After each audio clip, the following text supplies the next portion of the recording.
सुप्रभात बच्चों। बच्चों, आपने सड़क पर चलती हुई गाड़ी देखी होगी, पटरी पर चलती हुई ट्रेन देखी होगी, या आपने एक छोटी साइकिल तो जरूर चलाई होगी।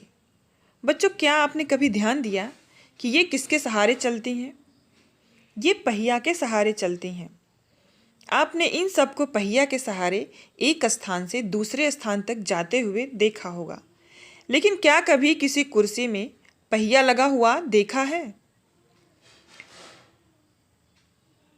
कुर्सी का प्रयोग तो हम बैठने के लिए करते हैं। आपको पता है कि कुर्सी में पहिया लगाने की जरूरत क्यों पड़ी होगी? सभी मनुष्य एक समान नहीं होते। संसार में बहुत से लोग ऐसे हैं जिनमें से किसी के पास हाथ नहीं है तो किसी के पास पैर नहीं, किसी के पास आंखें नहीं हैं तो कोई कान से बहरा है। लेकिन मनुष्य के पास किसी भी एक अंग के ना होने का मतलब यह तो नहीं कि उसके अंदर कोई योग्यता ही नहीं है। क्या हुआ जो उसका कोई एक अंग निष्काम है, काम नहीं कर पा रहा है? उसके अंदर और योग्यताएं तो हैं। मनुष्य उन्हीं योग्यताओं को बाहर लाने के लिए अपने उस अंग का विकल्प ढूंढ लेता है। अब तो डॉक्टर सर्जरी के माध्यम से भी कृत्रिम अंग को जोड़ देते हैं। उसके सहारे से विकलांग व्यक्ति भी वही कार्य कर सकता है जो सामान्य मनुष्य कर सकता है, और कोई कोई तो उससे बेहतर प्रदर्शन भी करते हैं, जैसे सुधा चंद्रन। सुधा चंद्रन एक कथक नर्तकी और बॉलीवुड स्टार है।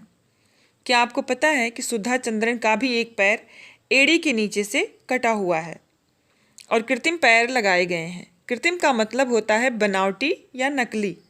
नकली पैर लगने के बाद भी सुधा चंद्रन एक सामान्य नर्तकी से कहीं बेहतर प्रदर्शन करती हैं। मानव जाति हार मानने वालों में से नहीं है, वह कोई ना कोई विकल्प ढूंढ ही लेता है। ऐसे ही जिसके पास पैर नहीं है उनके लिए विशेष रूप से कुर्सी में पहिया जोड़कर पहिया कुर्सी बनाई गई है, जिससे ऐसे लोग बिना पैरों के भी इधर उधर आ जा सकते हैं। तो बच्चों, आज का हमारा पाठ सुनीता की पहिया कुर्सी में एक ऐसी ही बच्ची सुनीता, जिसके पैर पोलियोग्रस्त होने के कारण निष्क्रिय हो गए हैं, पर आधारित है। इस पाठ में दिखाया गया है कि एक पोलियोग्रस्त सुनीता नाम की लड़की पैरों से अपाहिज होते हुए भी सभी कार्यों को कर सकने का हौसला रखती है। वह अपने आप को सामान्य बच्चों के समान ही समझती थी। प्रस्तुत कहानी से सुनीता के आत्मविश्वास, कार्य करने की क्षमता और धैर्य का पता चलता है। सुनीता जब सुबह सोकर उठी तो देखा घड़ी में 7 बज रहे हैं। कुछ देर अपने बिस्तर पर ही बैठे बैठे वह सोच रही थी कि उसे आज क्या क्या काम करना है।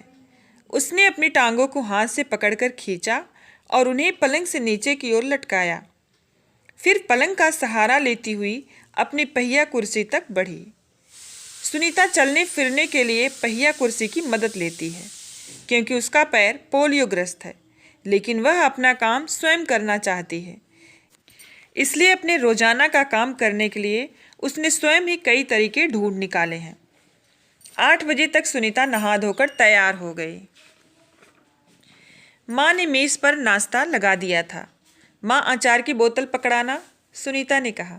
अलमारी में रखी है, ले लो, माँ ने रसोई घर से जवाब दिया। सुनीता खुद जाकर अचार ले आई। नाश्ता करते करते उसने पूछा, माँ, बाजार से क्या क्या लाना है? 1 किलो चीनी लानी है, पर क्या तुम अकेले संभाल लोगी? पक्का, सुनीता ने कहा। सुनीता ने माँ से झोला और रुपए लिए। अपनी पहिया कुर्सी पर बैठकर वह बाजार की ओर चल दी। तो बच्चों, आज के पाठ में बस इतना ही। अब इसके आगे का भाग हम कल पढ़ेंगे। तो बच्चों, हम देखते हैं कि सुनीता बाजार तक कैसे जाती है, वह किससे किससे मिलती है और कैसा अनुभव करती है। अब गृह कार्य की बारी। आज का गृह कार्य नोट कर लीजिए।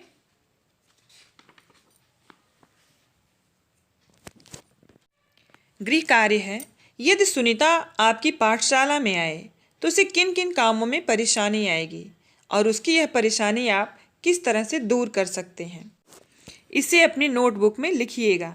धन्यवाद।